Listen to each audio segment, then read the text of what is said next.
The Nevada desert is a place of silence. Its windswept plains stretch for hundreds of miles, broken only by rusting towers, collapsed towns, and the remains of a mining boom that once promised riches. But hidden beneath its surface is something darker. Thousands of abandoned mines crisscross the bedrock, some mapped, most forgotten, and yet, among the locals, there's a name whispered with unease: the Echo Mines. At first, the stories seemed simple. Miners who shouted into the dark claimed their words came back wrong.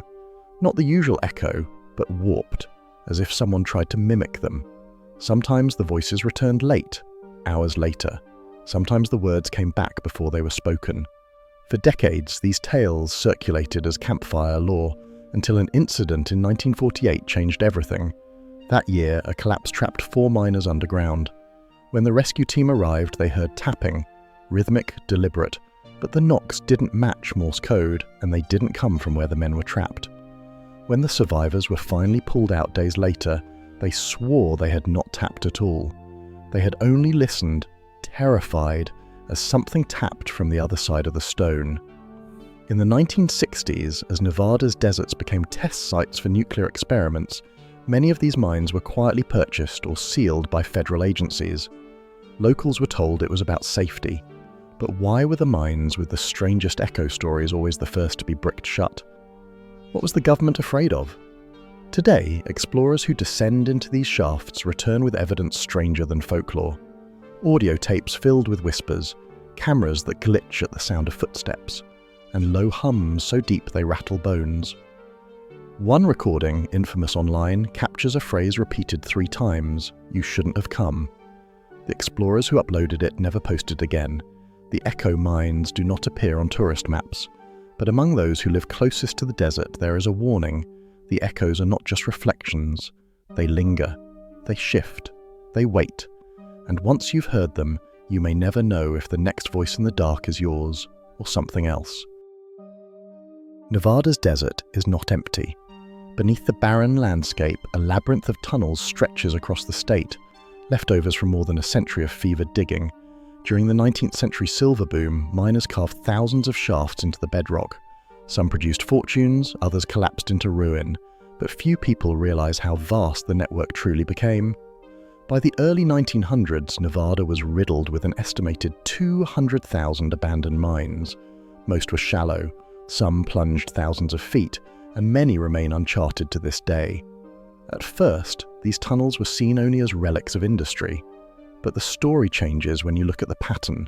Not all abandoned shafts are abandoned. Some were quietly purchased by private trusts or federal agencies. Others were sealed with concrete at enormous expense, far more than safety would justify. Local geologists noticed the trend in the 1960s, when mining maps began to disappear from archives. Whole sections of counties were redacted, replaced with vague labels like restricted lands. On paper, this coincided with nuclear testing. Nevada became a Cold War playground where underground detonations carved caverns of unimaginable size. But locals whispered a different story, that the government wasn't just detonating weapons underground, they were listening. Fishermen at remote desert lakes claimed to hear machinery under the water. Ranchers reported low, droning hums coming from beneath their property at night. Some said entire valleys vibrated, as if the ground itself was humming. What frightened them most was when the hum seemed to respond. A dog's bark would echo back seconds later from beneath the earth. A gunshot would return, softer but distorted. By the late 1970s, rumors began spreading of the listening mines. These were shafts where sound didn't behave as expected. Explorers described hearing their own footsteps duplicated, a half-second late from behind them. Others said their voices returned in different tones, as if someone else was repeating their words. Officially, scientists call this resonance, sound waves bouncing through stone in strange ways. But not all of the evidence can be explained away. One university team in the 1980s lowered a microphone into a mine near Tonopah. The recording lasted 4 hours. At first, nothing but static and dripping water. But halfway through, a voice emerged. It repeated a single word: "Leave the problem." None of the researchers had spoken during the experiment. These stories built the foundation of the Echo Mines legend, a belief that Nevada's deserts are not silent but alive with hidden sound. Sound that doesn't just reflect, it adapts. To this day, explorers, scientists, and conspiracy theorists clash over what the mines represent. Are they natural echoes amplified by unique geology? Secret Cold War installations hidden beneath the earth? Or something deeper? Something that was here long before the miners ever arrived, waiting in the silence until someone disturbed it? What we know for certain is this: Nevada's deserts are not as empty as they appear. Beneath the sand and stone lies a history of secrecy. And every time a mine entrance is sealed, every time a map is scrubbed, it raises the same unsettling question: what exactly are they trying to keep us from hearing? The earliest reports of strange echoes in Nevada's mines go back further than most people realize. Long before nuclear tests and Cold War secrets, miners in the 1940s were already whispering about tunnels that spoke back. The state's silver veins had been drying up for years, but hundreds of men still descended daily into shafts carved deep into the desert bedrock. For them, danger was routine: collapses, gas leaks, flooding. But what unnerved them most wasn't the rock, it was the sound. In diaries and oral histories preserved in small-town archives, miners described voices that didn't belong to anyone.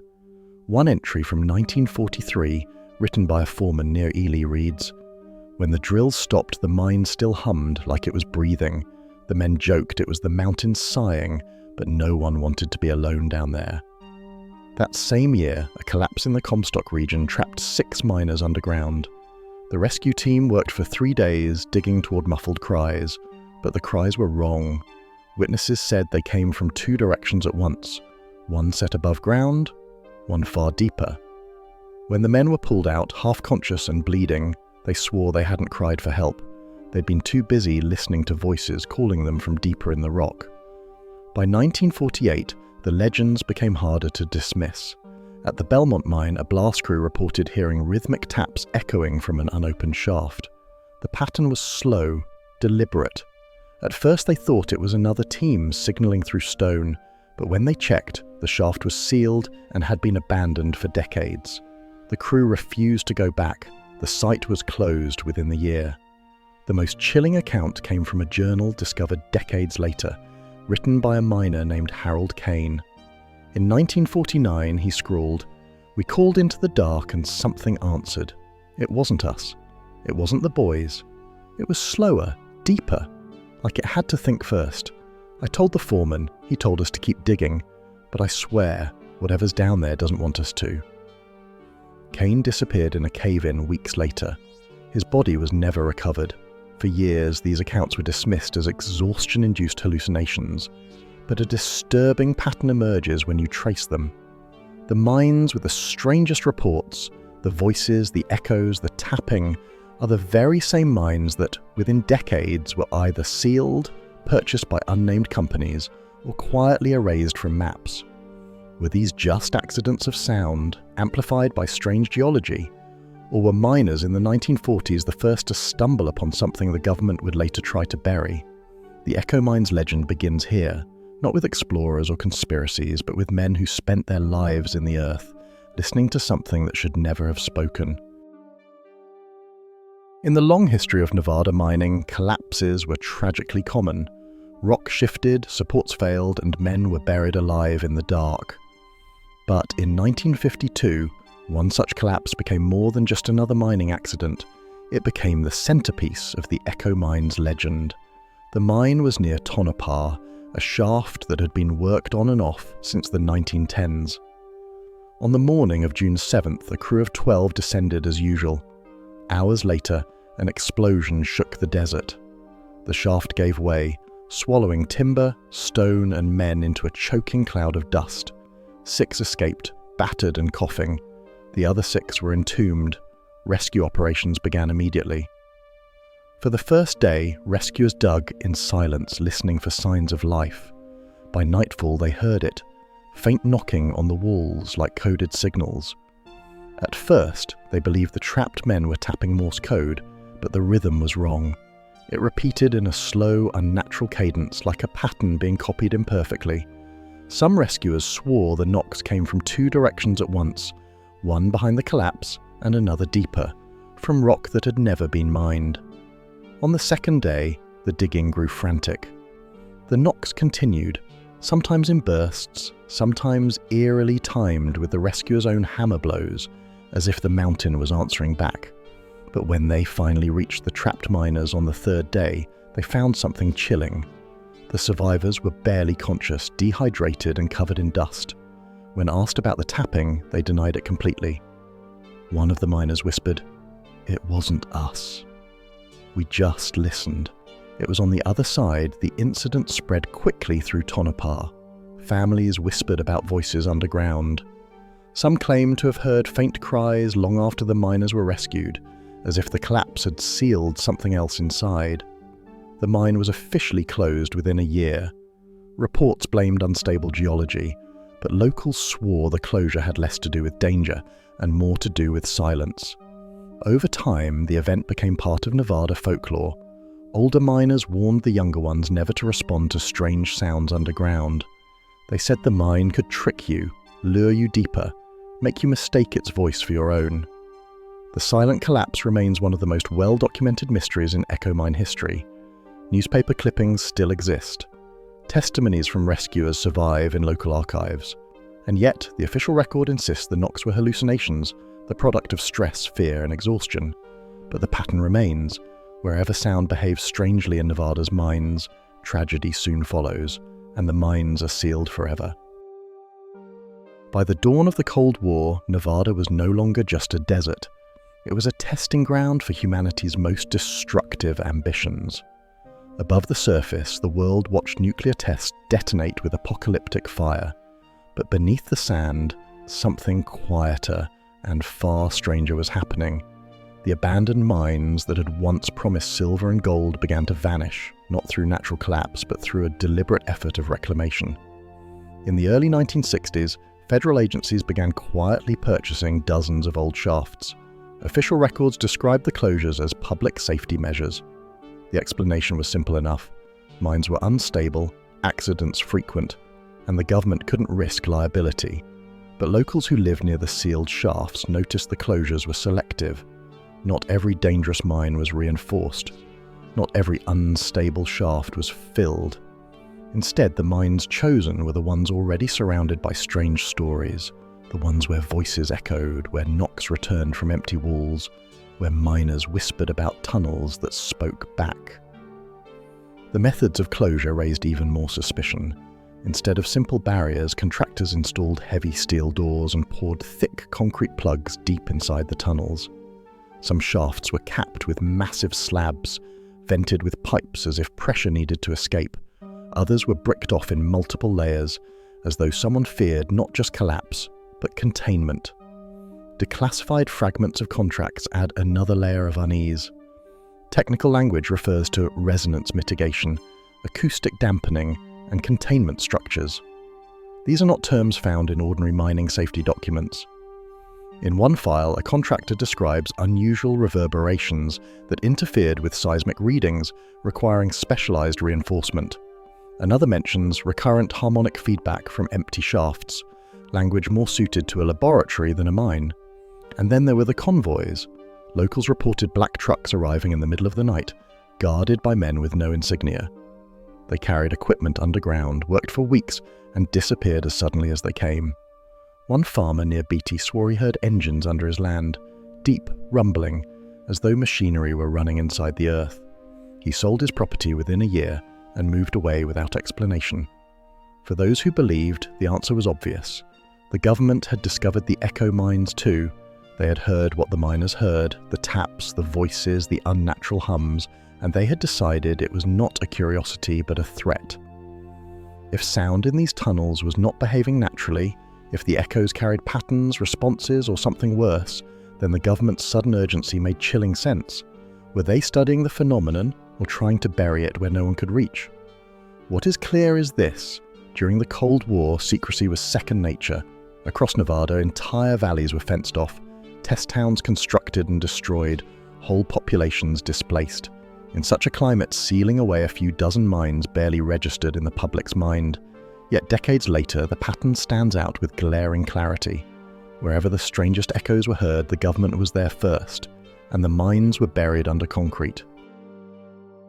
If the Cold War closures of Nevada's mines hinted at something unusual, the engineers brought in to study them in the 1970s confirmed it in whispers. These were not superstitious miners or wide-eyed explorers. They were geologists, acousticians, and contractors, hired professionals tasked with surveying abandoned shafts. What they encountered was so disturbing that some walked away from their careers entirely. According to scattered reports and testimonies, their work began with standard mapping. Teams descended with compasses, seismographs, and bulky analog recorders. But the mines quickly resisted their tools. Compasses spun wildly in certain shafts, pointing in every direction at once. Vibrations registered where there should have been silence, perfect rhythmic pulses repeating with metronomic precision. Engineers struck the walls with hammers and logged the echoes. In ordinary rock, sound decays, scattering into silence. But in the echo mines, the sound often returned altered. A sharp strike came back slow and drawn out. A simple tap stretched into multiple beats, as if copied imperfectly. One contractor described it as a conversation in stone. Failures plagued their equipment, batteries drained without explanation, tape reels filled with static. Microphones captured strange hums even in total silence. One engineer reportedly smashed his instruments in frustration, claiming the devices weren't broken, they were being answered. The stories that trickled out were worse. A technician confided to his wife that he'd heard his own voice played back hours later from the walls of a shaft, repeating words he had never said. Another man quit his post after only 3 weeks, burning his notes in a fireplace. He told no one what he had found, except a single cryptic statement to a colleague. It wasn't geology we were measuring. It was listening to us official reports remain vague, stamped with the same word, inconclusive. Projects were quietly dissolved, mines sealed once again. But the men who walked away carried their silence like a burden. Some never spoke of their work again. Others left behind fragments, hints of fear, of awe, of something beneath Nevada's desert that science had no words for. If these engineers were trained to quantify the physical world, then the echo mines had shown them something different, a phenomenon that was not merely physical, but alive. By the late 1970s, it wasn't just miners or engineers who noticed the strangeness of Nevada's underground. Ordinary people, ranchers, farmers, ham radio operators, began to describe an unsettling consistency. The echoes weren't random, they followed patterns. In the rural valleys near Tonopah, ranchers claimed their land hummed at night. The low drone would rise and fall like waves vibrating through the ground. Some said the sound responded to noise on the surface, dogs barking, gunshots, even human voices. A shot fired into the air would echo back seconds later, not from the mountains, but from beneath their feet. Amateur radio enthusiasts added to the mystery. In 1979, one operator recorded his own voice repeating on a frequency long after he had signed off.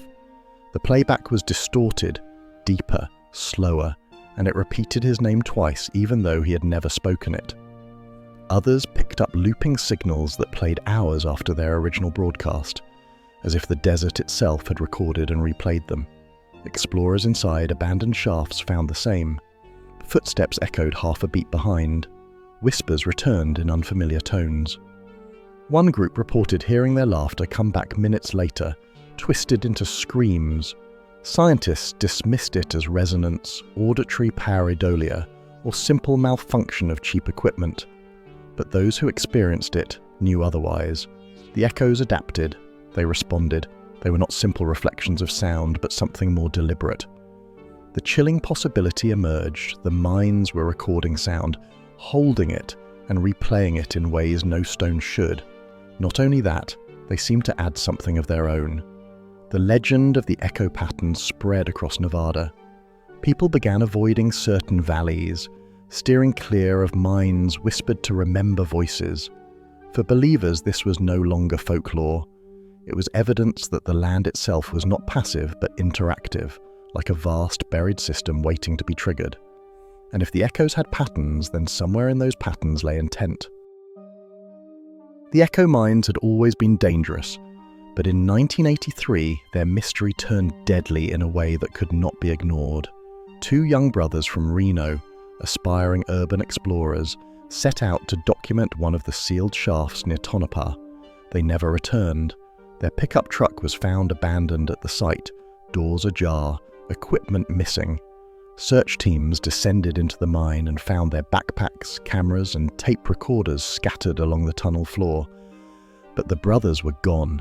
No footprints led out. No bodies were found. The only evidence was a single tape recorder left running in the dark. The recording begins innocently. The brothers laugh nervously, their voices echoing faintly. As they descend, the air grows still. Minutes later, the tone shifts. One whispers, "Do you hear that?" Then silence. Footsteps follow, slow and deliberate, not matching their own. Then comes the distortion. Their own voices echo back on the tape, but slower, deeper, wrong. Phrases they had spoken minutes earlier return like broken copies. One says, "We shouldn't be here," and the echo answers, "Be here, be here." But the voice that repeats it doesn't belong to either brother. The final words are chilling. A whisper, recorded faintly. "We heard ourselves, but it wasn't us." The tape ends abruptly. Despite exhaustive searches, the brothers were never found. Officials labelled it an accident, blaming collapse or disorientation. The shaft was sealed within weeks, stamped with a warning, hazard, closed by order of state. But locals knew better. They whispered that the mine had taken them, that the echoes had lured them deeper, that the brothers hadn't disappeared, they had been answered. The vanishing explorers became the most infamous story in echo mines lore. It transformed local superstition into national conspiracy. If echoes could replay voices, distort them, mimic them, then what exactly was down there, using sound as bait? The desert kept its silence, but the missing brothers became a warning etched into Nevada's folklore. The mind does not simply echo, it listens, it remembers, and sometimes it takes. By the mid-1980s, Nevada's abandoned mines had become more than forgotten relics. For some, they were laboratories. Rumours began circulating among contractors who had worked at remote shafts that the government had not simply sealed the echo mines, they had rebuilt them. These weren't ordinary reinforcements. Witnesses described entire chambers gutted and refitted with metal plating, walls lined with seamless reflective panels, floors covered with shock-absorbing foam, ceilings strung with rows of directional microphones. The purpose, according to one leaked contract, was acoustic containment. Another, more chilling phrase appeared in a requisition order: controlled response environment. What was being contained and what was supposed to respond? Whistleblowers claim these so-called acoustic labs were designed to study the echoes in isolation. Teams would generate sounds, hammer strikes, recorded voices, tones played at low frequencies, and monitor how the mines answered back. The goal wasn't mining, it wasn't geology, it was interaction.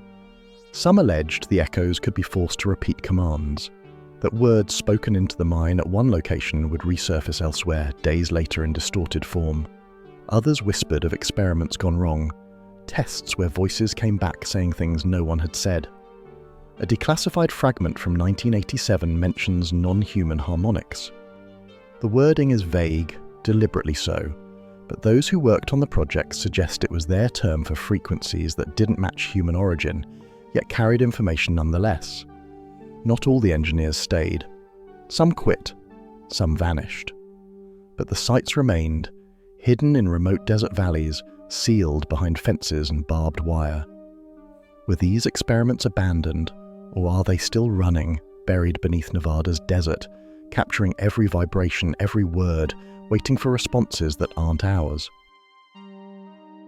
When explorers returned to abandoned mines in the late 1980s, they didn't just find silence. They found patterns carved into the stone, etched into the walls, glowing under ultraviolet light. Miners from decades earlier had left crude graffiti in many tunnels, names, dates, tally marks scratched into rock. But in certain shafts, the markings were different. Spirals, repeating lines, and strange lattice shapes appeared again and again. What unsettled modern explorers was that these weren't random scrawls. They repeated across miles of tunnels, carved in identical precision by hands separated by decades. In one shaft near Belmont, a wall was covered in concentric circles carved waist-high, stretching across 10 feet. The circles glowed faintly under blacklight, as if the stone itself had absorbed something unnatural. Another shaft near Tonopah held markings that looked like waveforms, jagged lines that mirrored the distortions caught on tape recorders. Were these carvings warnings, or attempts by earlier miners to document what they had heard? Some folklorists argue the spirals echo ancient petroglyphs carved by indigenous peoples of Nevada, symbols associated with sound, vibration, and portals.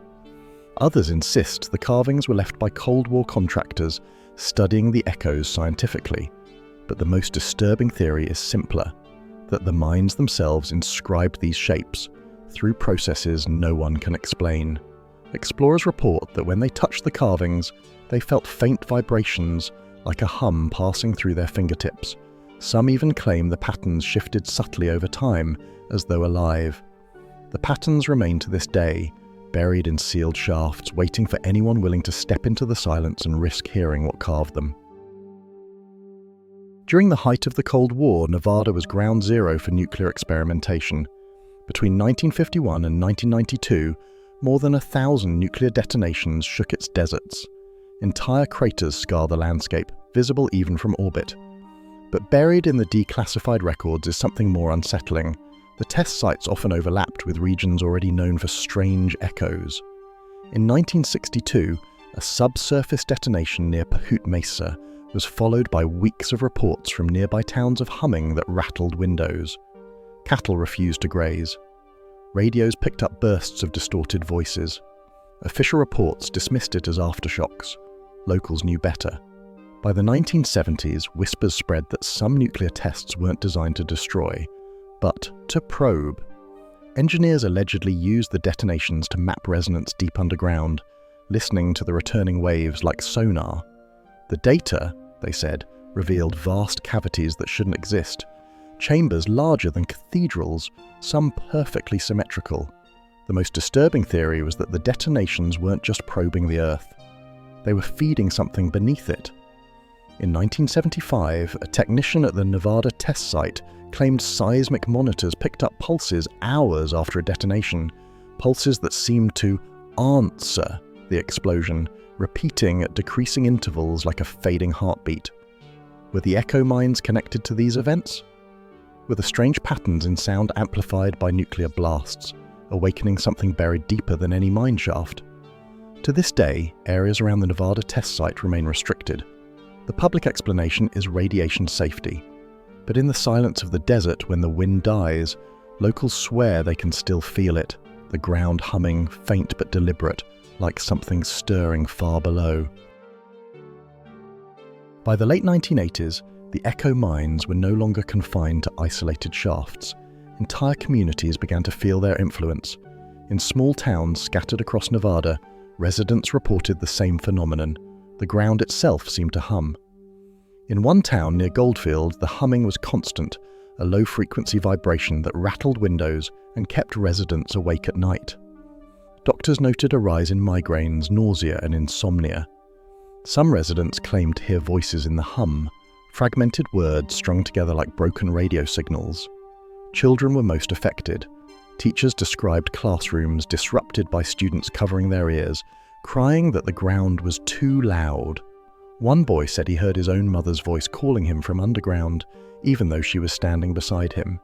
Local authorities brought in scientists to measure the disturbance. Their instruments recorded infrasound, frequencies too low for most ears but powerful enough to affect the human body. Officially, the cause was geological, shifting rock layers, underground aquifers, distant explosions. But the residents didn't believe it. The hum seemed to respond to them. In one chilling case, a woman shouted into the desert at night, demanding silence. The hum stopped for a full minute, then returned louder than before, pulsing like laughter. The town slowly emptied. Families moved away, businesses closed. Today, only a few dozen residents remain, stubbornly clinging to the belief that the land remembers. They call their home cursed, a place where the mines no longer echo, They speak. What does it mean when an entire community becomes part of the pattern? Are these towns accidental victims of geology or test subjects in an experiment that never ended? In the 1990s, a new generation of explorers and researchers began probing Nevada's forgotten shafts, this time armed with more sophisticated equipment, digital recorders, seismic sensors and cameras capable of capturing what earlier decades could not. What they brought back only deepened the mystery. One university-led experiment lowered microphones nearly 800 feet into a shaft near Tonopah. For hours, the recordings captured nothing but static and the occasional drip of water. But halfway through, the tone shifted. A faint hum began to rise, like the low drone of a distant machine. Then came a whisper, indistinct, stretched, layered over itself. When slowed down and analysed, the whisper seemed to form a phrase, "It is not time yet." Another team working in Belmont reported something stranger. They shouted simple phrases into a shaft, "Hello," and "Who are you?" Then waited. Hours later, their recorders picked up those same words repeated back, but with an unsettling twist. The voices were theirs, yet altered, speaking with tones they had never used. Worse, one of the phrases returned before they had even spoken it. The most infamous experiment was carried out by amateurs in 1994. Using homemade rigs, they set up recorders and left them running overnight. When they retrieved the devices, the tapes contained not just echoes, but predictions.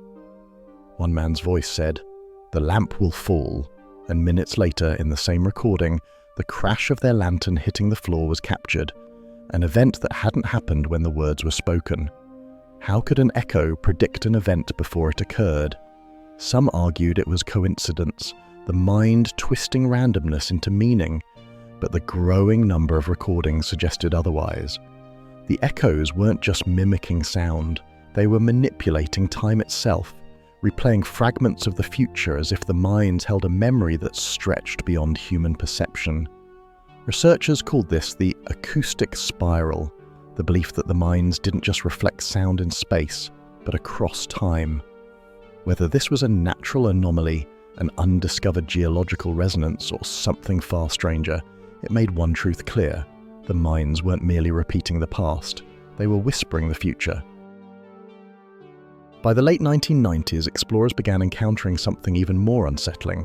Shafts that didn't simply collapse or end, they led to sealed chambers, buried deliberately deep within the mines. Urban explorers described descending hundreds of feet before reaching concrete walls where none should exist. Perfectly smooth, seamless blocks cut across entire tunnels, as though sealing something away. Some chambers weren't completely closed. Narrow vents or cracks allowed faint sounds to escape. In those shafts, explorers reported hearing low, droning hums, vibrations that seemed to come from the sealed walls themselves. One team in 1997 brought a ground-penetrating radar unit into a Belmont mine. Behind one of the walls, the radar revealed an empty cavity, massive, dome-shaped, nearly 100 feet across. When they tried to drill into the wall, their equipment failed. The batteries drained, the drill bit snapped, and one man swore he felt the concrete itself vibrate like a living thing. Rumours spread that the chambers weren't built to keep people out, but to keep something in. A whistleblower later claimed the structures were part of a classified containment program. He used the phrase resonance vaults, sealed echo chambers designed to trap whatever was responding in the mines. No official records confirm this, but the evidence remains underground. Sealed chambers litter Nevada's abandoned shafts, each humming faintly as though pressure builds behind them. If they are vaults, then the question is terrifying. What exactly did the government lock away in Nevada's desert? For decades, Nevada's mining industry produced thousands of maps, careful surveys of every shaft, tunnel, and deposit. But by the early 2000s, researchers noticed something odd. The maps didn't match. Entire networks of tunnels that appeared in older surveys vanished in later editions. Some shafts once listed as accessible were now erased completely, marked only as geological instability. Others were drawn differently, angled incorrectly, shortened, or missing entire branches. Archivists in Reno reported whole collections of maps quietly removed from public libraries, replaced by sanitized versions. Contractors admitted they were ordered to discard or update older charts, sometimes without explanation. One geologist recalled being told directly, "Forget those tunnels exist." They were never there. The erasures always followed the same pattern. The missing tunnels were the ones most associated with strange acoustics, the mines where voices were heard, where tapping echoed without source, where explorers had disappeared. The effect was chilling. It was as though someone was rewriting the underground, stripping away its cartography until nothing remained but silence. Conspiracy theorists argue this is proof of deliberate cover-up. If the government sealed chambers to contain something, then deleting maps ensured no one would ever find them again. To others, the erasures mean something worse, that entire networks of tunnels have been absorbed into classified projects hidden beneath the desert's shifting sands. In Nevada, the land may hold memory, but the paper trail does not. The maps, like the echoes, have been altered. Despite the closures, erasures and warnings, the echo mines have never been entirely silent. In the 2000s, a wave of explorers returned, armed with digital cameras, night vision gear, and online platforms to share what they found. Their footage was some of the most disturbing yet. Videos show explorers descending into shafts where the air is thick with dust, their flashlights cutting through endless black corridors. Again and again, audio anomalies appear. Footsteps echo behind them, perfectly in sync, but belonging to no one. Whispers filter into microphones, low, urgent, repeating words the explorers never said. One notorious video shows a flashlight beam shaking as the walls of a tunnel appear to vibrate, dust cascading down like rain. The explorers scream, the camera falls, and the footage ends in static. The channel that posted it went silent within days. In another case, a group recorded faint laughter echoing through a shaft. But when they replayed the audio, the laughter had shifted, warped into screams. Modern technology hasn't brought clarity. Instead, it has confirmed what miners once feared, what engineers once whispered, and what sealed chambers seem to prove. The mines are not empty. They are active, they remember, and they may not want to be disturbed. Today, the echo mines are forbidden, yet people still slip inside, seeking answers or chasing legends. Some return with stories of whispers, others don't return at all. The mystery remains. Whatever lies beneath Nevada's desert is still waiting, still listening, and still echoing in ways no stone should. By the early 2000s, the echo mines had already claimed explorers, unnerved scientists, and drawn the interest of governments. But what unsettled researchers most wasn't what people saw inside the mines. It was what they heard afterward. Recordings, radio signals, and live transmissions from the tunnels carried anomalies that no one could explain. In 2011, a group of amateur spelunkers in Nye County set up a live radio link as they descended into a disused shaft. Friends above ground listened as static faded in and out. At first, everything was normal. The men joked, described the tunnels, their voices crackling faintly through the speakers. Then, mid-sentence, one voice was cut short. What followed was not silence, but a continuation. Spoken in the same voice, but slower, distorted, wrong. The men, topside panicked, calling down, but the explorers never responded. Rescue teams later recovered their gear, but not their bodies. The radio recording was confiscated. Only fragments circulate online. Fuzzy, chilling words that repeat, "Still here, still here." Another case emerged from university researchers in Reno who had placed seismic microphones in a shaft. Their devices recorded for 72 hours. On the final night, the audio captured whispers, dozens of voices layered, impossible to pass, until one rose above the rest. It spoke a phrase clearly, "You're too late." None of the researchers had been present in the mine.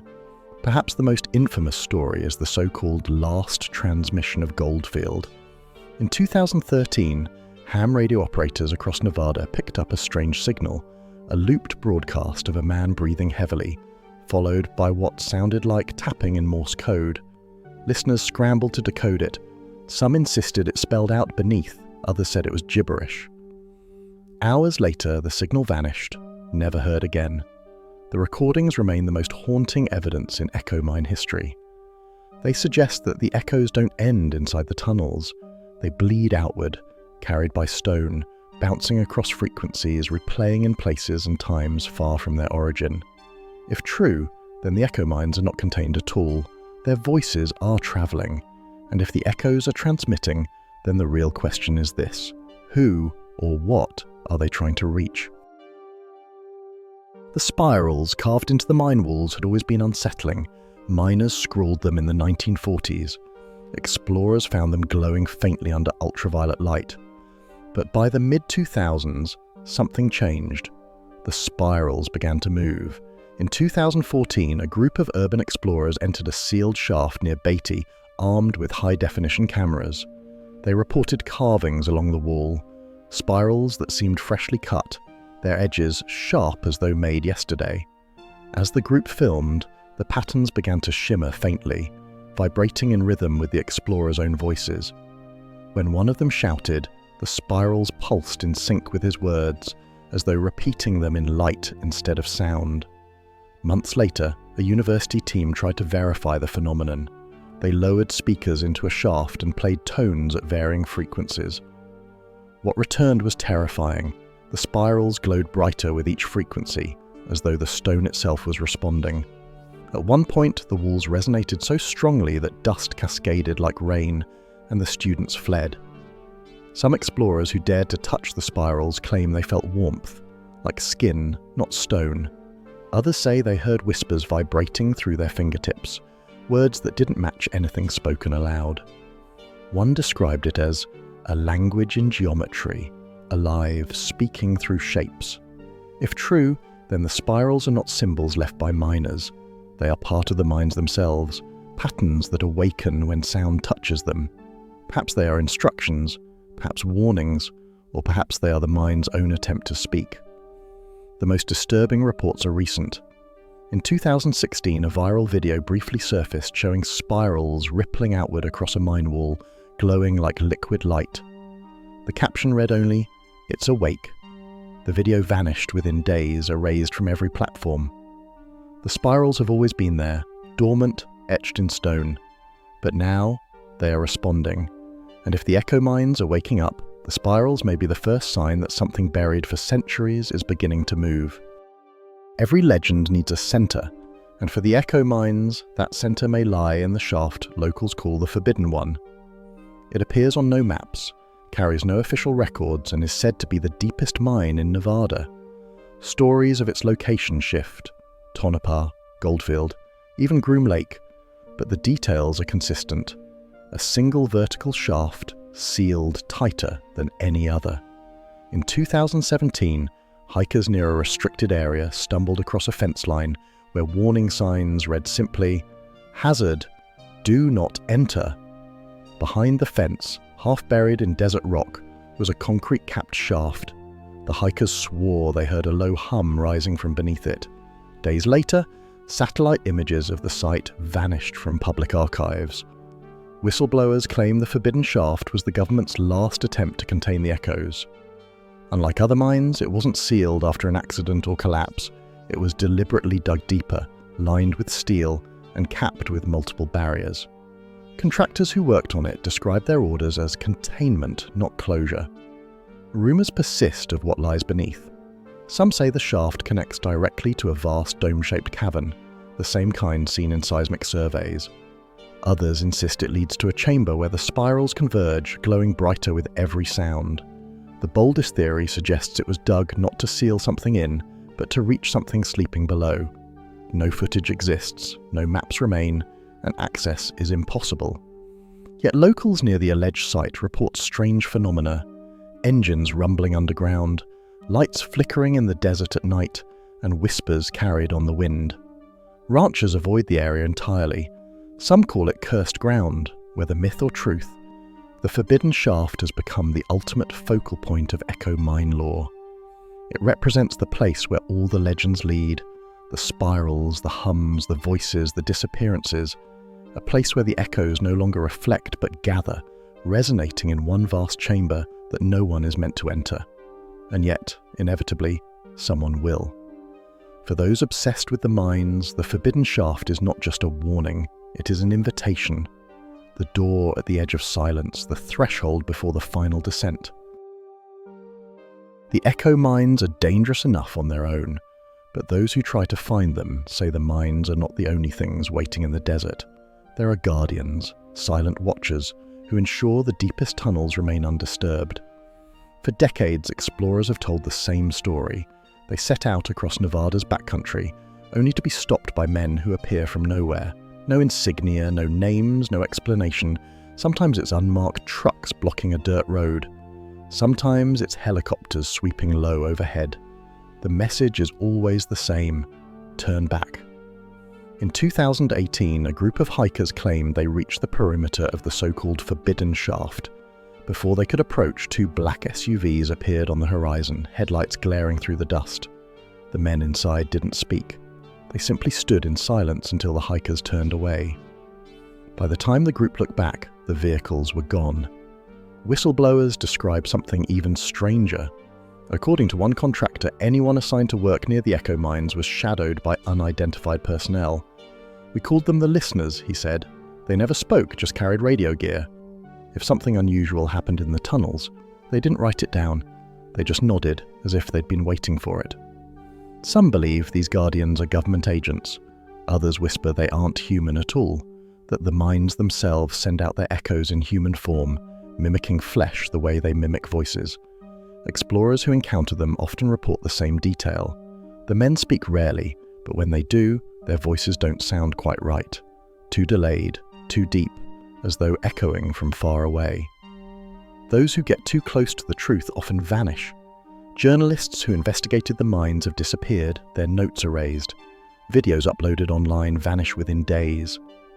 In one notorious case, a researcher from Las Vegas claimed he received phone calls at night, his own voice on the line, warning him to stop. He stopped. He left the state within weeks. Whether they are human agents, spectral protectors, or something stranger, the Guardians serve a single purpose: to keep silence intact, to ensure the echo mines remain hidden, unspoken, unheard. And yet silence never lasts. For every explorer who vanishes, another takes their place. For every sealed shaft, another whisper escapes. The Guardians may protect the entrances, but they cannot silence the echoes themselves, which means one truth remains inevitable. Sooner or later, someone will slip past them.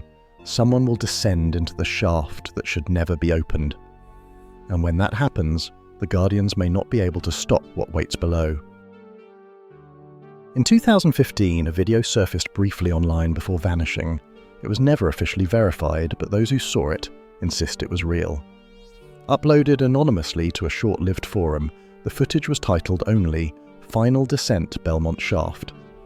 The video opens with two explorers lowering themselves into a vertical shaft, their headlamps casting narrow beams into the abyss. Their voices are nervous but steady. Minutes pass as they descend deeper, the sound of their breathing amplified in the claustrophobic dark. Dust drifts through the air like fog. Halfway down, the first anomaly occurs. Their voices echo back, not once but twice. First naturally, then seconds later in a slower, distorted cadence. One of the explorers mutters, "That wasn't us," before continuing downward. When they finally reach the bottom, the camera reveals something startling, a chamber unlike any mine structure. The walls are unnaturally smooth, curving inward to form a dome. No tool marks, no timber, no sign of human construction.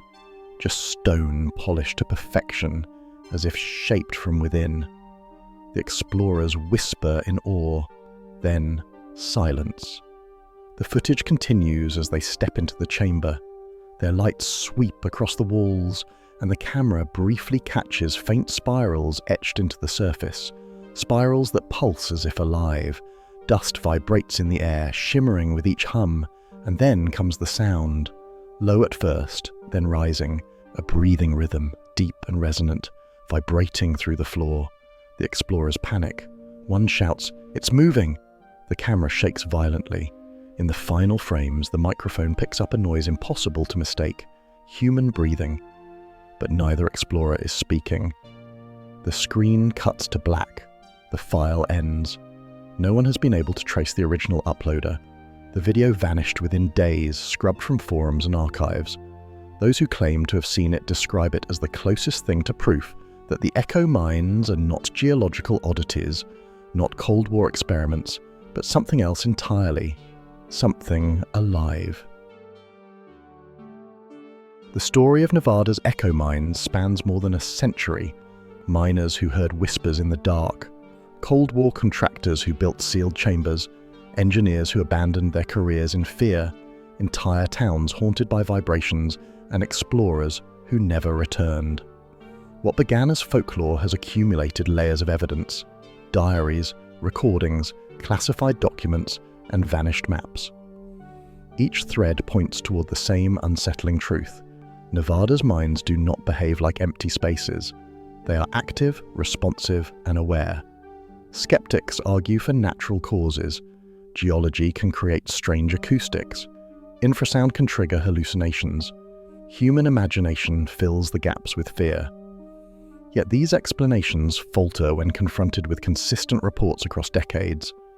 The echoes that respond, the voices that repeat words never spoken, the predictions caught on tape. If the mines are natural, they are unlike anything else on Earth. If they are artificial, they are the work of something far beyond known human engineering. And if they are alive, if the desert itself is speaking back, then we are listening to an intelligence that has been buried beneath us all along. Perhaps the government knows more than it admits. The sealed chambers, the disappearing maps, the containment structures, they suggest knowledge, or at least fear. If they were trying to silence something, it raises the most chilling question of all. What happens if the silence breaks? Tonight, as you think of Nevada's empty valleys, remember, they are not truly silent. Beneath the sand and stone, something hums, something waits, and when you shout into the mines, when you let your voice echo through the tunnels, you may never know whether the answer is yours or theirs. For over a century, the echo mines have whispered their warnings through vanished explorers, sealed chambers, and voices that should not exist. The story begins in the late 1800s, when silver rush prospectors stumbled upon a labyrinth of caverns just outside what is now rural Nevada.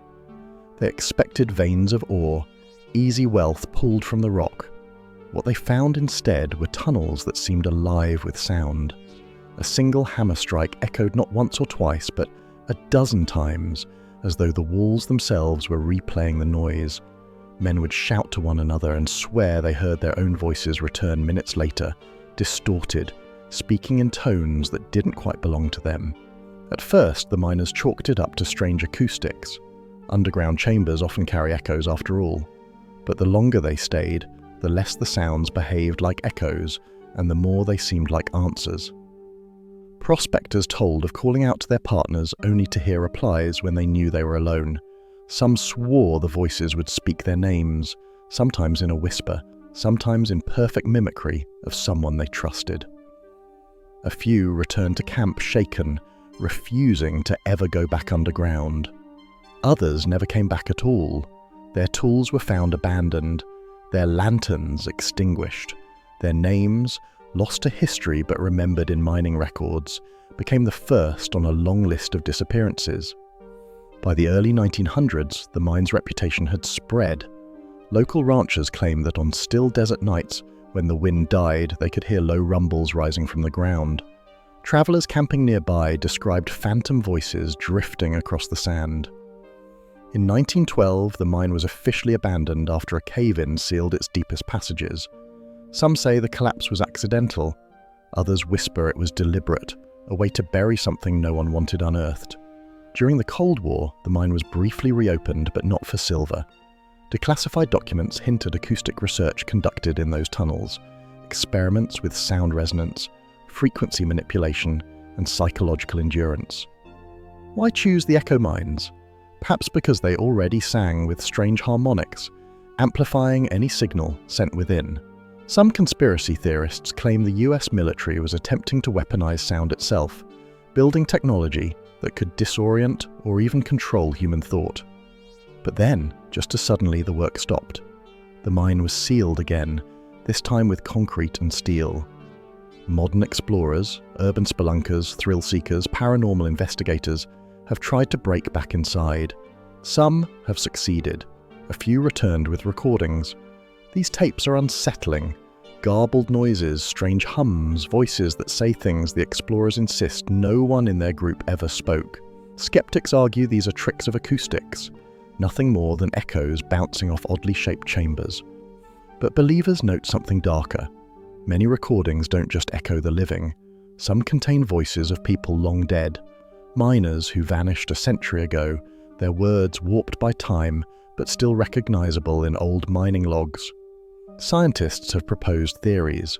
Perhaps the mines amplify infrasonic frequencies, sounds too low for the human ear but powerful enough to cause unease and hallucinations. Perhaps the shifting geology of Nevada creates natural resonance chambers that mimic speech. Yet none of these theories fully explain the strangest reports. Explorers who heard their own voices call back to them, not delayed, not distorted, but speaking in ways they themselves never did. Imagine shouting into the dark and hearing your own voice reply, but with different words. Some describe it as if the mine is testing them, finishing their sentences or asking questions. The native peoples of Nevada told older stories still. According to some accounts, the desert caves were sacred and forbidden, places where spirits lingered and the voices of the ancestors could be heard. These stories predate the silver rush by centuries, maybe longer. Could the miners have simply stumbled into a place already known to harbour something ancient? One fact is undeniable. Nevada's desert is not silent. Beneath the dust and stone, something hums, something remembers. The echo mines are not just holes in the ground, they are chambers that record, replay, and perhaps even reshape sound. Whether it is a trick of nature, an unfinished Cold War experiment, or evidence of something older than history itself, the result is the same, and so the warning endures. When you hear your own voice echo back from the dark, ask yourself, was it really you, or has the mind finally decided to answer? The echo mines of Nevada may seem distant, buried beneath forgotten sands, sealed behind concrete, and erased from maps. But the echoes they left behind do not stop at the Nevada desert. The same questions that haunt these shafts haunt countless places across the world. Forgotten tunnels beneath our cities, abandoned vaults sealed by governments, ancient caverns carved by hands no one remembers. The mystery is not contained to Nevada. It is everywhere, waiting just below the surface. Every story we've uncovered leaves more questions than answers. Were the echoes truly voices, or simply tricks of acoustics? Were the chambers sealed for safety or for secrecy? And if the government erased maps and built containment vaults, then what did they know that we do not? But there is one truth we cannot ignore. These mysteries are linked. Every echo, every disappearance, every redacted file points toward a world far stranger than we are allowed to believe. A world where the past is not silent, where the ground itself remembers, where history speaks in fragments, and only those willing to listen can piece it together. And that is why we continue. This channel exists to dig where others refuse, to follow the maps they erased, to gather the fragments of stories scattered in the dark, and to bring them to light. If the echo mines unsettled you, if they left you with that feeling that something is just beyond reach, then understand. This is only one doorway. Behind it, dozens more wait to be opened.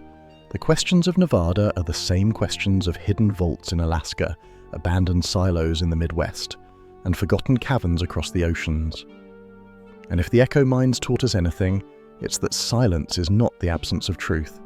Silence is the thing trying hardest to hide it.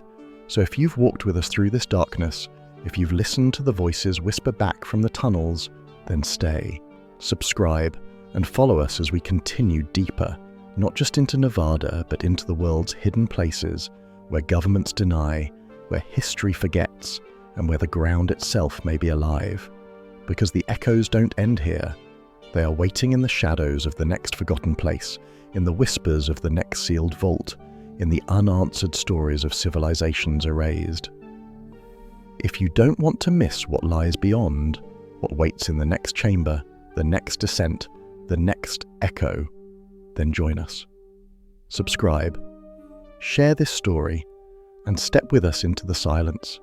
But remember, once you begin listening, you may never stop.